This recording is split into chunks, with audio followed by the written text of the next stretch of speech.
My goodness, there we are. Live. Here we are.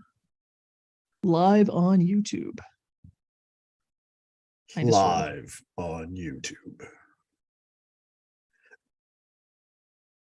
I'm going to be our one watcher. Oh, look, live now. I just checked.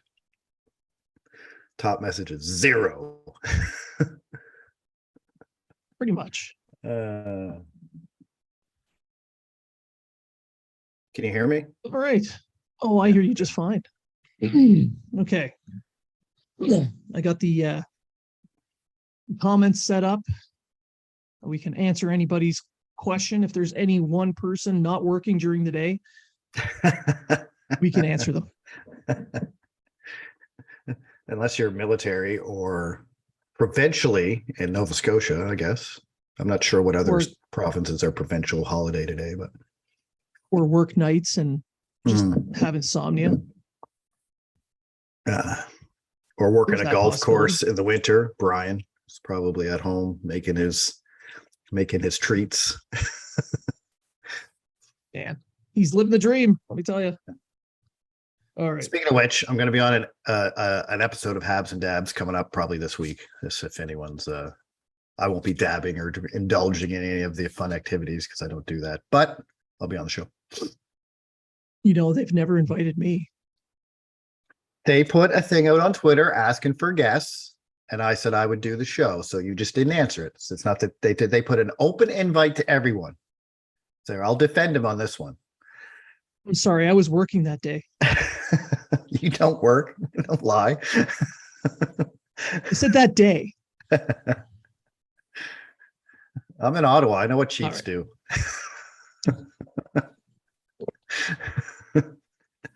Shut up. Don't give away all my secrets.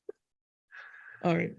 Let's get started here with the recording for the podcast. Woohoo. We're going to do a simulcast. We're going to record for the podcast while we go live. All right.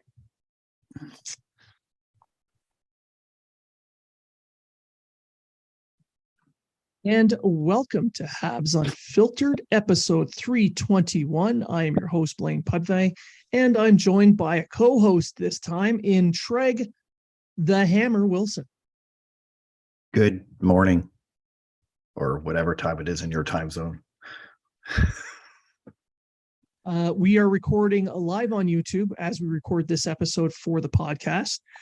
Matt Smith is unavailable because he is working. I find it odd the Air Force guy is always working. Always, like always. Yeah. You got a bad union. Really bad. Either that or he's working as a gigolo on the side. Possible. It's probably his OnlyFans page. Yeah, more likely that. He's probably getting a lot of requests to do a lot of weird shit, and takes time. Hey, that's how he affords all those. That's how he affords all those trips to the beach. Yeah, and all the drafts and all that kind of stuff.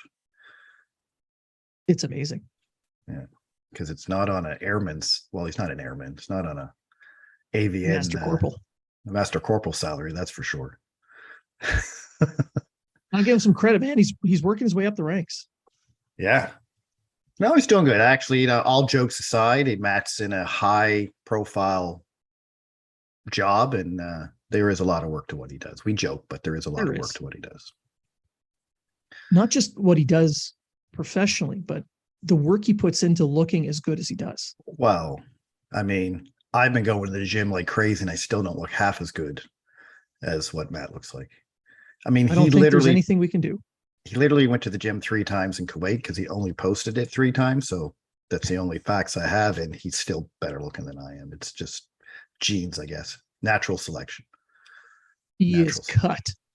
See him with the shirt off. Oh my God. That's the best bag of milk I've ever seen. Second best. You're more like a bag of potatoes. Lumpy mashed potatoes? Well, you have lumps in areas I didn't think people should have curves and lumps. That's metal plates and pins. Well, that's what I'm saying. Yeah. All right,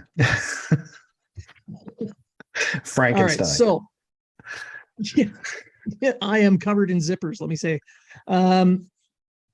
So this episode, we're gonna go over a few things. We're gonna talk a little bit about the Leafs game and the upcoming New Jersey Devils game on Tuesday night. Injuries, trade deadline. So why don't we just jump right into it? And we'll talk a little bit about the weekend and the game in Toronto. So I spoke about this a little bit yesterday. What about you? What did you see in that game that you liked, and what did you see that you disliked? I didn't see much that I liked, to be honest with you. It's almost like Montreal tried to play the trap game and it just didn't work. I liked the fact that I thought the defense played well, considering it. Not, I should say that I thought the young defense played well, considering. I thought Weidman and Savard had a tough time, but it wasn't a great game. Let's be honest. I mean, they lost 5-1, but it wasn't really until the third period that they really broke it out. But Allen looked okay. But Allen's Allen. He's going to play great for 2 to 3 games and have a shitty game. And then that's the way it is. That's what happens when you have a backup goalie playing as your starter. Toronto was bound to beat them at some point. Let's just rejoice that they can't win the series. No matter what. Kind of fitting for Toronto. Yeah. But I gotta say, like, I didn't really enjoy the game. Like, I was bored. I thought it was a very boring game. Like I said, I thought Montreal, when they tried to play the trap like they did in the previous game there, against who were they playing before Toronto? Chicago. No, they lost. They gave up all the goals. They was 2-2 and they lost. Carolina. Yeah, it was a very trappy game right up until the third period. And I think they tried to do that with Toronto and it just didn't work. Toronto's speed broke it. It did. It really did. Like Nylander and Matt, they have a good fast team. Now, I'm sorry, Toronto fans. I didn't think O'Reilly had that great of a game. Like, I know everyone went on lauded about his game. He got an assist, but I thought he was okay. He played with Tavares, which surprised me because it was like they had him on the second line as 2 centers on the second line most of the time. But other than that, it's nothing special. Yeah, that kind of confused me a little bit. You got Matthews and Tavares, who are between them. You got $22 million tied up in your top 2 centers. They go and get O'Reilly, which I thought was a good move for Toronto because it adds depth. And instead of putting him on a third line where he could really take on that defensive role or add more depth, they shoved Tavares over to a wing, showing that their top 6 depth is just 4 guys. That's exactly what they did. Well, I mean, but are you getting Ryan O'Reilly from this year or Ryan O'Reilly from the St. Louis Cup winning team? See, that's the Ryan thing. O'Reilly this year hurt, I think, improves their chances, especially defensively. Oh, I don't get me wrong. Like, I think this was a masterful trade by Dubas. I was going to say Dubois, but by Dubas. Not yet. I mean, he worked it for the cap. Like, he got 2 teams to take retention on the salary, so he's only paying $1.8 million for him. They got probably the best center in the free agent group.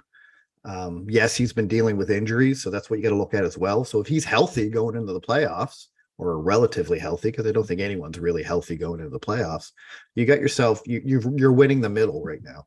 I mean, the only issue for them is they're playing Tampa in the first round. So yeah, and does that really move the needle for them? It's hard to say. It's hard to say, especially if they're using him as a number 2 center and moving Tavares to a wing. I don't think it does. I think they need 3 solid lines that can score. They absolutely need to go up against Tampa. The way Tampa's been playing, Tampa's just limping into the playoffs, and they're still right there with Toronto. Yeah. It's unbelievable. Every year Tampa limps into the playoffs because they have injuries. Wink, wink. Um, but it'll be good. If Toronto makes it past the first round, this will be the year they'll do it. I truly believe. I think they know. I think Akari was a good addition on the bottom six. Yeah, oh yeah. Now if I think they need one more defenseman, such as a Brian McCabe or a someone like that, which I mentioned on yesterday's THW trade deadline podcast. I said McCabe should go to Toronto because I think he's an upgrade to what they have, like Hull and stuff like that. But I mean, this is a Habs show. We're talking Toronto. Yeah. No, I was going to bring him back in. Yeah, and talk about their impact. Toronto's impact or Montreal's impact? No, the impact of those players on the game. Oh, yeah. So I think Akari and do they move the needle? If they weren't playing Tampa Bay, I'd say yes. Since they're playing Tampa Bay in the first round, I don't know. Depends on what Tampa Bay does at the trade deadline, and they're going to do something. True, and then there's the Bruins as well. But in this game against the Canadiens, as I know that those two guys had just showed up the night before, they had traveled. They played fairly well, but I didn't see a big impact from them in the game. For the Leafs, really the biggest impact was that top line. I thought William Nylander was amazing in that game. Personally, I thought he played I think he's one of the, I wouldn't want to say underrated, but he's a bit underrated on that team. For the hate he gets from Toronto, it's unbelievable. Yeah. I thought Mitch Marner had a good game. I don't think Austin Matthews had a very good game, but I don't think Austin Matthews is having a very good season. I don't know if he's battling injuries or what he's doing, but I don't even think he'll hit 30 goals, to be honest with you. But his pride hurts. Well, I mean, of course, you got the old, I'm going to check this guy from the back and knock him to the ground. I'm not going to get a penalty because I'm Austin Matthews. And then as soon as someone steps up to me, I'm just going to laugh at him because I don't know what else to do. Arms drop to the side. Yeah. I mean, that's one thing I hate about Matthews. He tries to play the dirty game, but then when someone tries to get dirty back to him, he just tries to laugh. I don't know. I don't know what he does. It's weird. It's really weird. Which also points to why he is not as effective going into the middle. Like he's got a great shot. So for him, his release is the main weapon. He doesn't go in too close to the net. He shoots from further out. Yeah. And he takes advantage of his, for now, his shot kind of offsets his lack of ability to attack that center. For a guy his size, that's concerning. Well, and he was invisible almost in that game against Montreal. He had a couple good chances. He missed the net on a few shots, but you're absolutely right. He likes to shoot right. It's almost as soon as he gets to the circle, not the middle circle, but the big round one, like, Ovi spot, but before he gets there, like he likes to, and that's where he likes to shoot from. I don't know. Maybe they should put Ryan Tavares on the first line, move Matthews to the wing if you want O'Reilly to be, because I think Matthews would be more effective on the wing because then he doesn't have to go into the middle. Now the Canadians defensively were able to shut him down. It wasn't that big of a stretch, but you talked about Nylander, and Nylander, his speed and his ability to actually go to the front of the net opened things up for Bunting, who scored a couple of goals. Yeah. The super sophomore, who was 58 years old, was able to really show his offensive prowess in that game. Well, I'm not a Bunting fan. I can't stand Bunting, but and the reason I don't like Bunting is because I think he's a whiny little flopper. Anyway, and I'd love to argue. And I think Leaf fans see that as well, that he just whines and flops around too much. To me, he's one of those guys that's only excelling because of the line he's playing on. Like a Hyman in Edmonton. Like Hyman excelled because he played with Matthews and Marner. Now he's excelling because he's playing with McDavid. However, you can't take away from the guy. He's scoring points and he's getting goals and he's getting open and he's doing what he needs to do. Both of his goals though were bad defensive coverage by the Montreal Canadiens. They, you had, one defenseman in the middle looking around, not knowing where anybody was, while the other guy covered the wrong guy, which confused this other guy, and He didn't know where to go. So Yeah, that's they beat Savard with speed on those plays. and that's why I say I didn't think the young defenders played bad. It was the veterans that I thought were being outmatched, but I think it was a speed thing. I don't think it was that they were playing bad. They just beat them with speed. And Bunting has Well, that.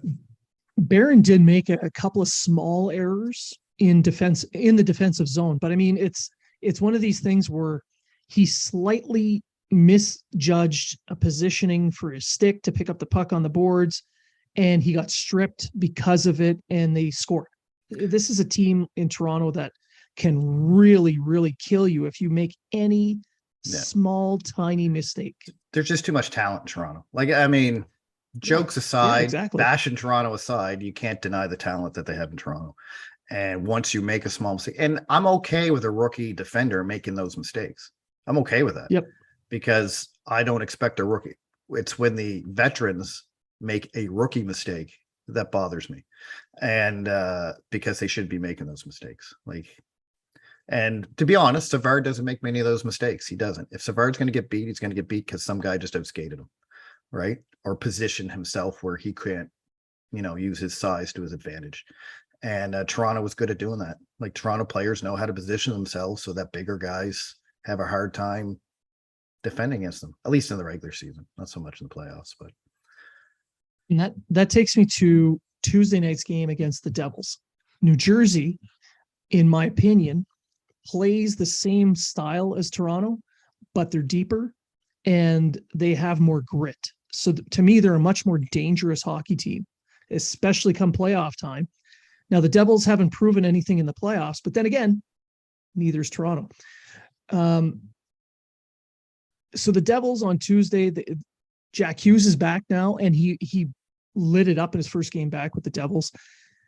So the Devils have a nearly fully healthy lineup. They're stacked up the middle with Hughes and Hischier.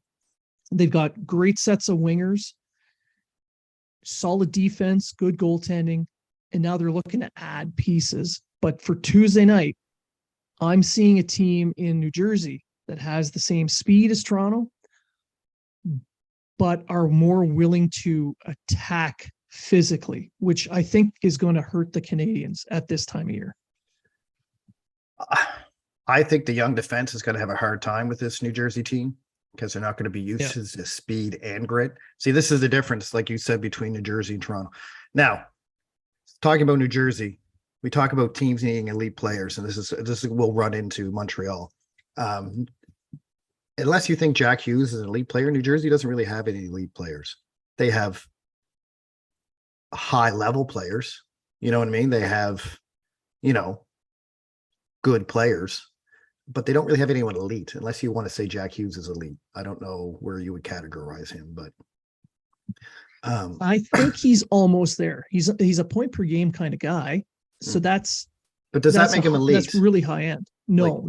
You understand what I'm saying? Trending. And he's trending in that direction. The reason I'm saying this is because where Montreal could be drafting, there's a fear that they're not, although they're getting closer to that bottom five. They're only 3 points away from, if Vancouver and Arizona start winning, they're going to be in fifth spot. They have been. Yeah, Montreal. I think Vancouver got 48 points.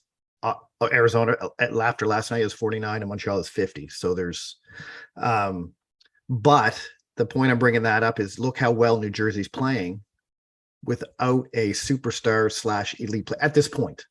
I think Hughes, you're right. I think Hughes projecting to be that player, but at this point they don't have one, and they're one of the top teams in the league.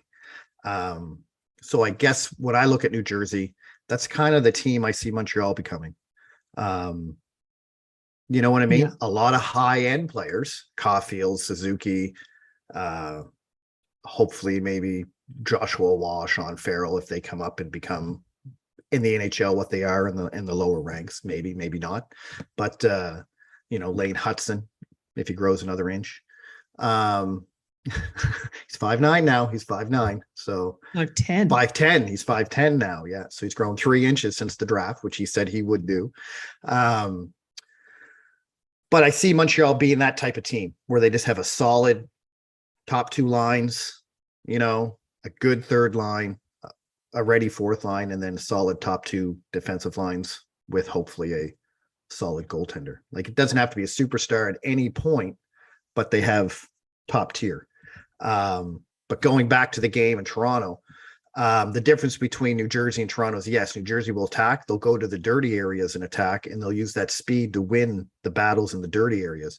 Whereas Toronto just uses their speed and hope they get open ice, or hope that they confuse the defense enough that they get one person open somewhere and they can just, and they're with the talent they have, they can just, oh, here we go. We'll skip this puck over 4 sticks and you're just going to go right on yours. New Jersey does the same thing, only they can attack anywhere and they can open their own ice just by using their grit and their strength. And that's the difference. I think Montreal's going to have a much harder time because Montreal didn't play terrible against the Leafs. Leafs were just better. The Leafs capitalized on their chances where Montreal didn't.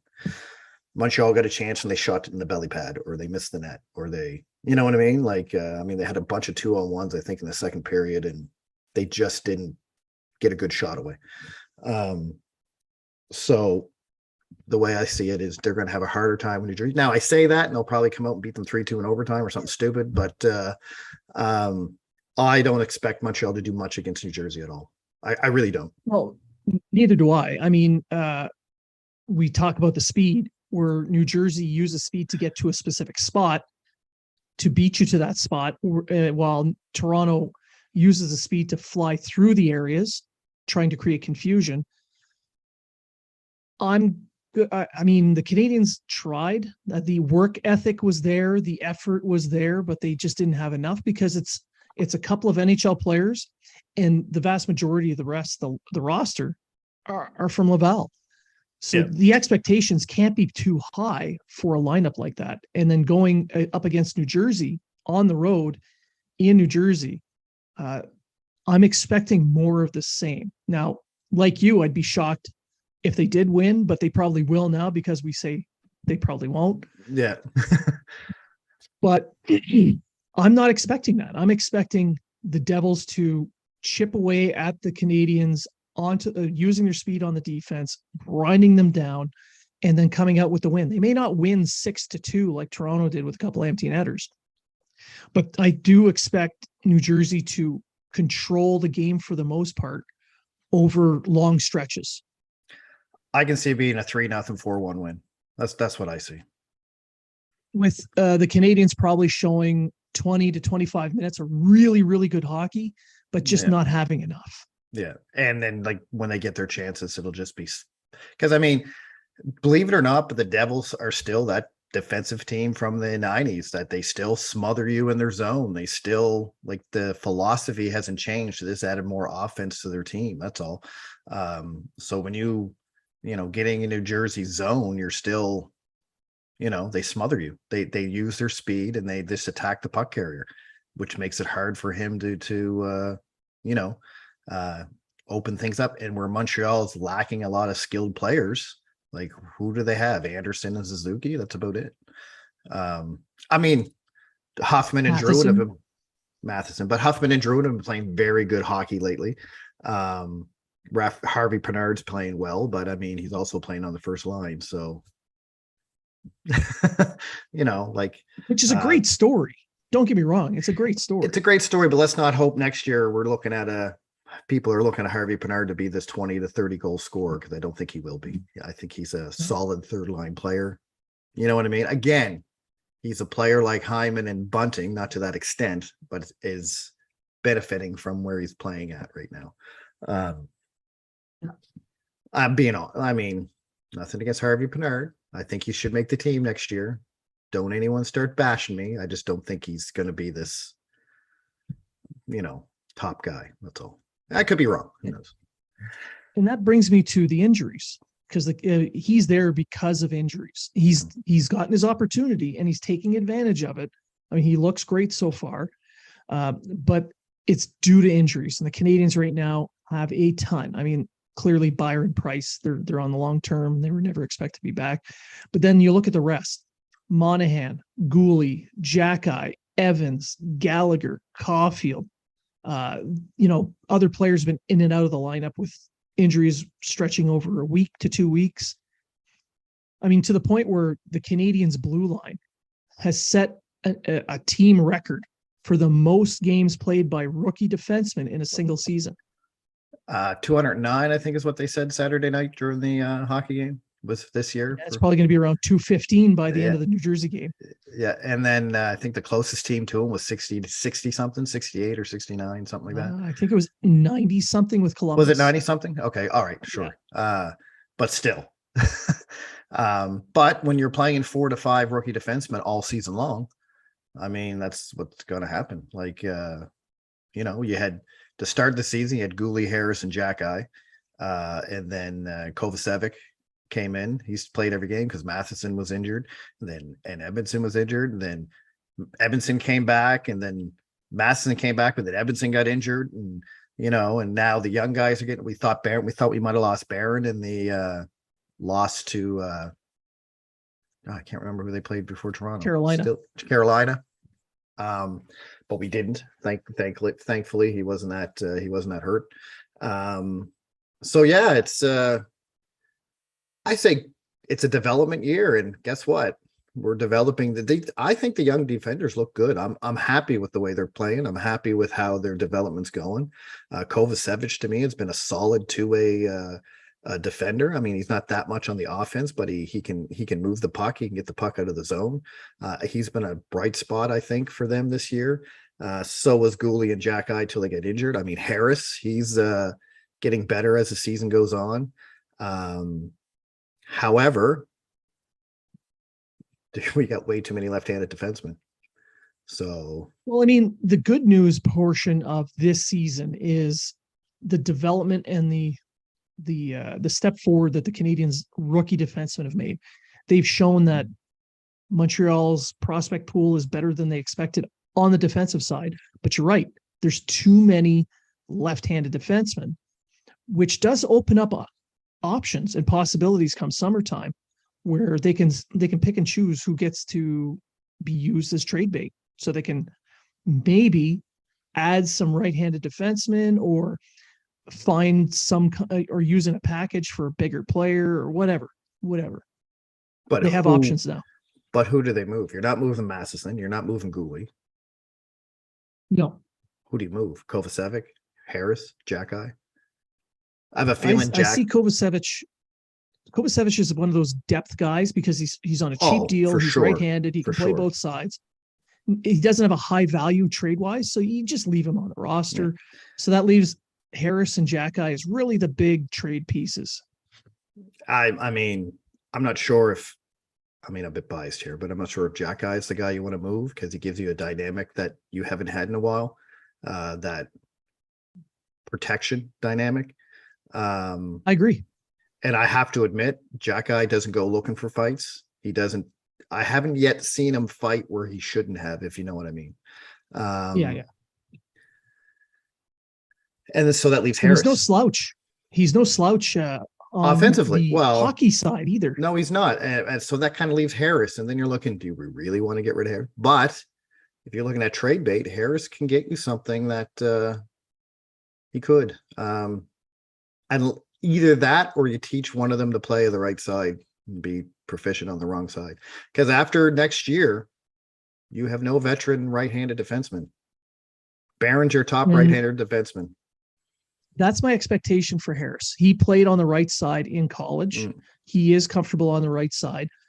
So I can see them moving him over to the right and not having to trade anybody, giving more time for guys like Mailloux to prove that they're even capable of playing professional hockey. Yeah. Now I know Bouillon's big on Mailloux. I don't see him in Montreal next year. I see him in Laval. No. I don't know if he has another year in junior or not. I think he's overager. Does he? Can he play in it? Yeah. So he'll be. I believe he'll be in Laval. Maybe get a few games in Montreal as a call up. And that's fine. I'm okay with that. I'd rather him. I mean, he pretty much missed 3 years of hockey. So give this guy as much time as he needs. Yep. Plus he has to have the NHL permission to actually even play in the NHL, which I think will happen. So yeah, after Savard's trade bait, Edmondson and Savard are trade bait next year if neither one of them go this year. And so that leaves Barron as your top right. So unless they go out and get somebody, yeah, they're going to need depth on that right side. And if they don't want to get rid of their young guys, then they have to move one or two of them over to the right side and go from there. Like you say, Yeah, I don't see Savard. is right-handed anyway, but he normally Yeah, plays left. That's why so I mean, you can move him over. He'd be kind of on his right side, but he's used to playing left defense. which So makes him an ideal number 7. He yeah, can jump up into whatever one you want on the third pair, and he yeah. can quietly play a good game. And as for Savard, I don't see him being trade bait at all. I don't think anyone really wants him. And at the same time, the value to Montreal from him is not just veteran presence or playing on a third pair. It's the fact that this is a local guy who signed as a free agent, brought his family back. He can be used as a selling piece and say, "Hey, look, this is a good area. It's good for families. It's good for it's good for free agents to come in and set themselves up, and you'll be accepted into the community." And you can use him as an example of that. I think that's his real value to Montreal, to become like a poster child for selling to free agents, which the Canadiens are going to have to start doing in about 2 seasons. I'm just saying Savard's next season, Savard's last year in Montreal. That's when I think he's trade bait, because they're not going to want to lose him for nothing. Unless, like you say, hey, you want to take a hometown discount, we'll keep you, but give Savard credit. The guy's playing top line minutes and he's a third pair defenseman. And he's not terrible. He was exposed against Toronto with speed, but he's not a terrible defenseman. You know what I mean? Like he's not excelling, but he's playing well in a position that he's not used to playing in. Yeah, he's battling through. Right, exactly. So that brings us to the trade deadline. Like, we're talking about trades now. We kind of touched on it a little bit with Savard and Edmondson, who's out injured at the moment. I didn't put him on my list of injured because he's day to day and has been for the last 2 months. So, and the rumors flying around now is that the trade deadline is going to be quiet for Montreal. But last year at this time, prior to the trade deadline, the same things were being said, that the Canadiens didn't have a lot. They're going to be quiet. There's not going to be a lot done. And then Hughes kind of proved everybody wrong. Yeah. I have a conspiracy theory about some of the injured, Monahan especially. I'm thinking that Monahan's maybe not as injured as people think. And they're saying, oh, he got a bad groin, he got this, because they just want to keep him out of the game. I think maybe the notice has been put out, hey, Monahan's healthy if you want him, and this is what we want for him. Whether that's going to be a first or not, I have no idea. At the start of the season, I would have said yes. Before he got injured, I would have said yes. Now with the injury issues reoccurring, even though that's not his hip, it's a different injury, and one you can't really avoid, a broken foot. But you know what I mean? Like, teams might say, hey, this guy's made of glass. We're not sure we want to give up a first round pick for someone who could get injured 3 games after we trade him. But then again, we know how Hughes deals. He's like, this is what I want, take it or leave it. There's nothing saying he can't trade for a conditional pick either. No, there's not. And really, a second round pick wouldn't be all that.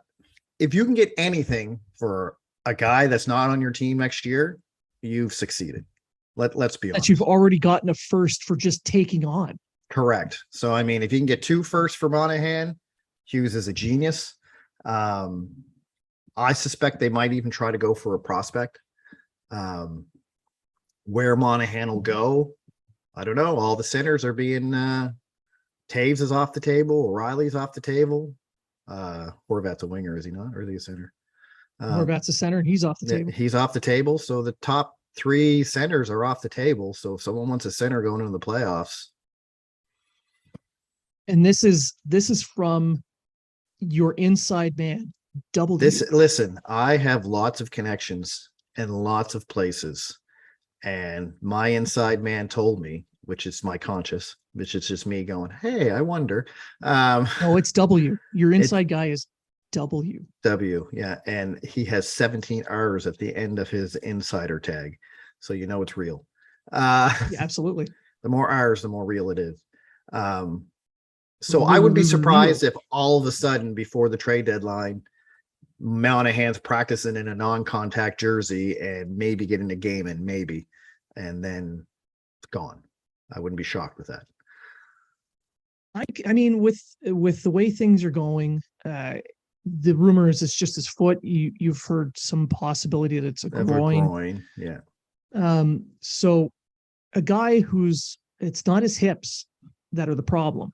Yeah. And that's what caused him to decline over the last couple of years. And then he comes back, he plays so well for the Canadians, and now he's out with a bad foot. That's something you can recover from. It's not going to hurt you when you get back. So if he's not back until after the trade deadline, I can totally see a team stepping up and trading for him and saying, look, he's not healthy right now. If he meets these requirements, A, B, and C, we'll give you a first. If not, we'll give you a second. Yeah, that works. Teams like Colorado, who are really hurting for a center, Carolina, another team hurting for centers because Kotkaniemi is just not cutting it for them. Weird, I know. He's playing better lately. He's playing better lately. Yeah, comparatively speaking. So they need centers, and Monahan's probably the top of the remaining tier of centers. He is a conditional pick. Yeah, he is now. So a conditional pick makes sense. I mean, and the Canadians can still eat half the cap no matter where he goes. Well, Canadians, I think, have $4.5 million at the trade deadline of cap space. So injury cap space, I think, is 5.6. Okay, million. I was just looking at, let's see here. Deadline cap space 4.5. So current cap space 4. So it's the same as currently, but that's just what I'm just going by cap friendly. I'm not looking at LTR or anything like that. I'm just looking whatever cap friendly's cap. So let's say day. 5. All right, sure, 5. Because they'll have more in the next. Well, I guess they won't. Yeah. But they could eat half. His salary is what, 6 million? 6.2 something. So it'll be about 3.3 million. So they can do it. They have more than enough money to eat half his salary. Now, if they want to get rid of, say, Dadonov or Drouin, if they eat Monahan's half, they can't really eat much of theirs because they're both over 5 million. So I think Dadonov's over 5 million. Dadonov's at 5 million on the dot. It's Dadonov's 5 million, and Drouin's at 5.5. So they won't be able to eat really any of their salaries, but I don't see either of them being tradable, to be honest. You know what? Dadonov, I think this is an outlier. I think Dadonov's just not happy in Montreal. Dadonov does not fit into Montreal. I mean, I watch him and it's like he's purposely trying to give the puck up every time he gets it. But, like he heard tank and was like, all right, I can do that. But if you look at everywhere else he played, he's a 20 goal scorer until Montreal. Like a guy just doesn't stop scoring unless there's some issue. And maybe he didn't want to be in Montreal. This is just me talking. I'm not trying to spread a rumor here or anything, but it just doesn't seem like he's fitting in Montreal. And if Hughes can sell that, he could get a 3rd round pick for Dadonov somewhere. It's the salary that people are going to look at and go, well, he got 6 goals at night, $5 million, And I mean, look what he did after the trade deadline. Look what he did after the trade deadline in Vegas. He went off on it like a cannon. Like he after they reacquired him from Anaheim. After they reacquired him from Anaheim, yeah. So for Dadonov, I mean, I can see a team who've gone through plan A, B, C, D, and E say we really need something added. We'll give a conditional 5th round pick or 7th round pick to Montreal, sure, and we'll take Dadonov. But like I say, okay, anything's better than nothing. True. And I think he's out of the two between him and Drouin, he's really the only one that has a possibility of leaving because I don't see anyone wanting Drouin. Pierre LeBrun says there's interest. He says people. Sure. I mean, he does have 11 points in the last 13 games. But no goals. Adam Oates didn't score goals. No one bitched about him when he got his 120 points a year at 86 assists or 90 assists, wherever the hell he got. When Gretzky scored 215 points, he only had 52 goals. Only.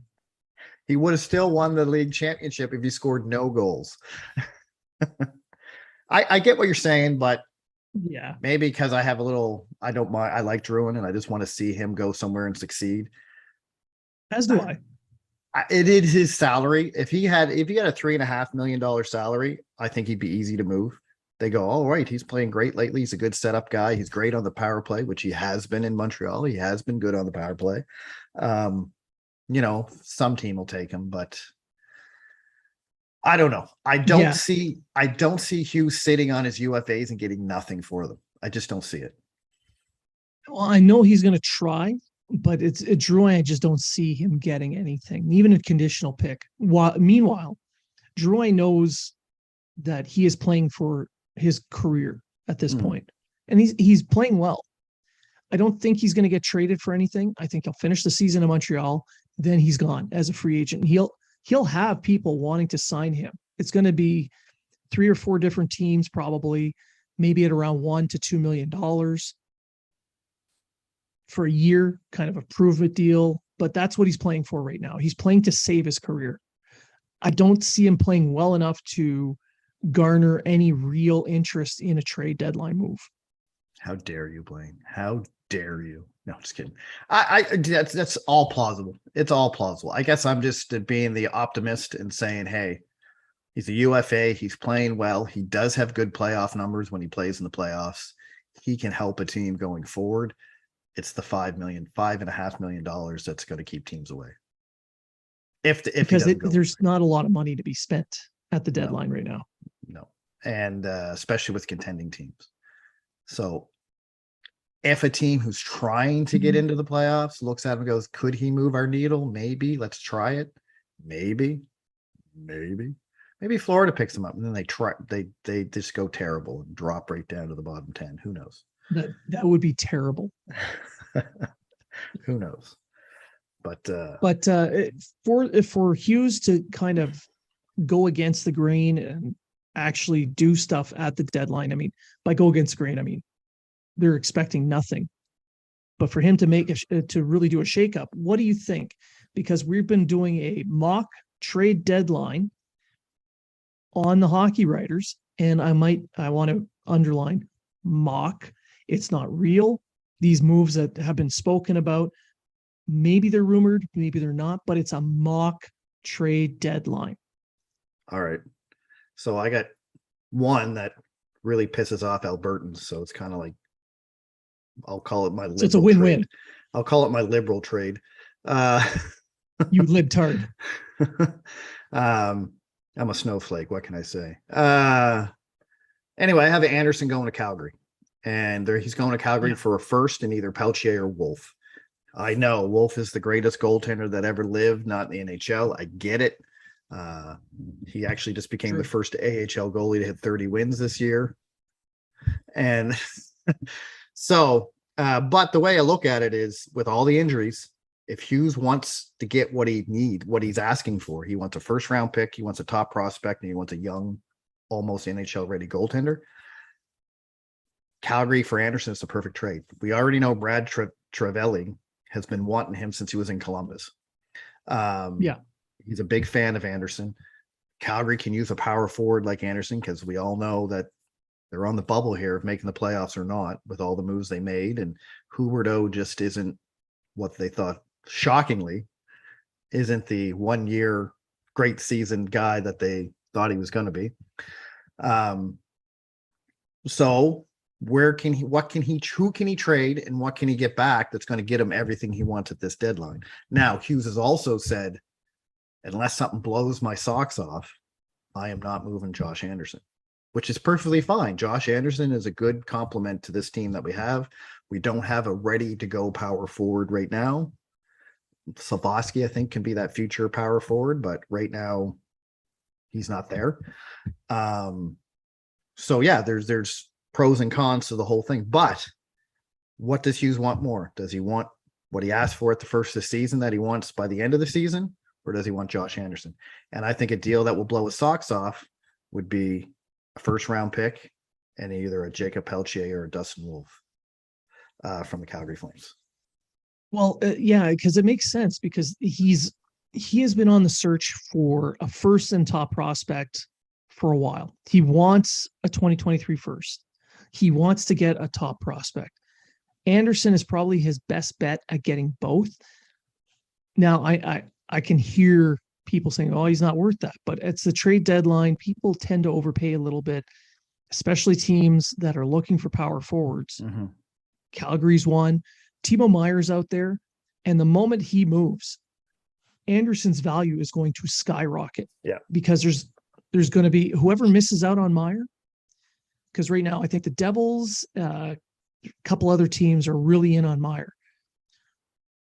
Out of those 5 or 6 teams that miss out, maybe 4 of them are going to stay in the market for power forward, and that's Anderson. Not to mention, he is cost controlled for the next 4 years. Whereas Timo Meier will toss $10 million just to qualify. I don't probably that much to sign long term. I think if someone gets them, I don't think they're worried about the 10 million. I think they're going to try to sign them before that for like say 8 million or you know what I mean, something a little less. But it's still a lot more than yeah. 5.5. Yeah. Whereas Anderson at 5.5, a little bit more cost effective. He doesn't score 30 goals a year like Meier does, but he does play a similar style and he can get you 20 to 25.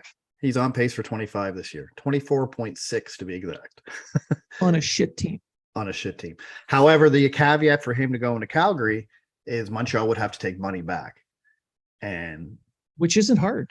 Well, that depends because the only real guy that's a UFA at the end of the season that has a lot of money that would make this work is Milan Lucic. And I don't know if Montreal's on his no trade. He has a 10-team no NTC. They are. And I'm pretty sure Montreal's one of those teams he won't go to. So you'd have to say, hey, Luke, do you mind playing in Montreal for a month and a half or whatever? Or Montreal could just flip at trade deadline. Here's this trade. Hey, we got Lucic. Does anyone want him? I don't know who's going to want to take Lucic at $5.5 million, but we'll see. So that's the caveat to that. There's going to have to be some kind of money working there because Calgary now only has $4.4 million at the trade deadline. Anderson's $5.5 million. If you're getting, say, Wolf in a first, you're not taking any money back. So you'd have to take at least $1 million back. But they could take, like, say, I don't know, a young defenseman that's 1.1 million, or not a young defenseman, but a defenseman off the team that may still have a little bit of term at 1.1 million or something. Like Montreal can work something out that doesn't include Lucic. Because I don't think Lucic will want to go to Montreal. No, probably not. And looking at Anderson and looking at teams that would like to have someone like him, I consulted with the insider, Mr. W, and according to Mr. W, Buffalo would be an excellent spot. They have the cap space. They have the need for another power forward. I mean, yeah, you have Alex Tuck there. You put Anderson on the other side, and then you have a line with Thompson. They'll kill people. But do they want to give up their first round pick? I don't see them wanting to give up a first round pick, but they have a couple of high-end goaltending prospects. They have other top prospects that they can part with, and that would be an acceptable move. Any deal for Anderson will have to have 2 significant pieces in return. So a 2023 first and a top prospect, or a couple of high-end prospects, or a top prospect and a 2024, some combination thereof. And we know Montreal has 2 first-round picks in 2024, depending on how the Calgary pick goes. That weird convoluted. That could be in 2074 too. Yeah, weird convoluted. I wrote an article about it. The hockey writers just go archive it. It explains the whole thing. I couldn't even tell you off the top of my head, but if the moon is in the right phase on the right day at the right time, Montreal gets this pick. But if it's not, it involves 27 teams in 3 different leagues. It depends on the interpretive dance on Broadway by some unknown actor, and if they become a tree, what kind of tree? Yeah, it's Theo Fleury makes a non bullshit tweet. It'll work. So it'll never happen. Yeah, exactly. But it's interesting because the injuries to Monahan and Edmondson really screw the deadline up for Montreal. It really does, especially if they're not ready to go, which Edmondson I don't think is. I think Edmondson could be done for the rest of the season, to be honest with you. But He's day to day. yes, day to day. And Monahan's one day in a contact jersey, the next day in a non-contact jersey. So, I don't know what. It's all mind games. It's all mind games. Hughes is the master of mind games. Hughes is going to end up with 5 first-round picks, 3 top prospects, and all he gave up was Drouin. That's what's going to happen. That's how much of a genius he is.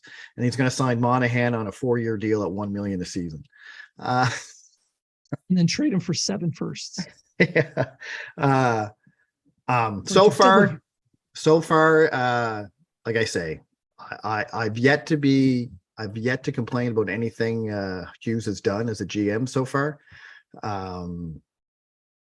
All his trades have been, he's gotten back exactly what he wanted, whether it's what us fans wanted or not. Doesn't really matter. He got what he wanted, what he thought was best for the team, and nothing has hurt the team so far. So it'll be interesting. I mean, and then when we talk about young goaltending, nothing's saying Montembeault's out of the with the way he's been playing this year. Nothing's saying he's not going to be that guy that maybe they try to use for it. I don't think he will be, but I'm not riding that Montembeault train like a lot of people are. But just to keep some Habs fans happy, there's nothing saying Montembeault's not going to be there. He's there at least next year. So, and then you have Allen for 2 more. Allen could be a piece move too. With Montembeault's plays this year, Allen signed on to a good 2-year extension, which at what, 3.5 million, 4.5 million. He could go somewhere. $1 million for next year as well. Yeah. Allen's 2.8. 2.8 this year, but 3.8 the next 2 years on this extension. So till 24, 25. I'm just looking at it now. It's pretty much $1 million raise. So, I mean, a team like Pittsburgh's looking for an upgrade in goaltending. I don't know. You never know. He could be moved. I doubt it, but he could be. So that pretty much covers everything we were going to talk about. Is there any final thoughts for you on this episode? Just to say, trade deadline could go either way. It's either going to be really quiet for Montreal, or I think there's going to be moves, just not anything. I just don't think there's going to be anything major. Off season in the draft is where you're going to see, I think, Montreal make some moves. That's where I think it's going to happen.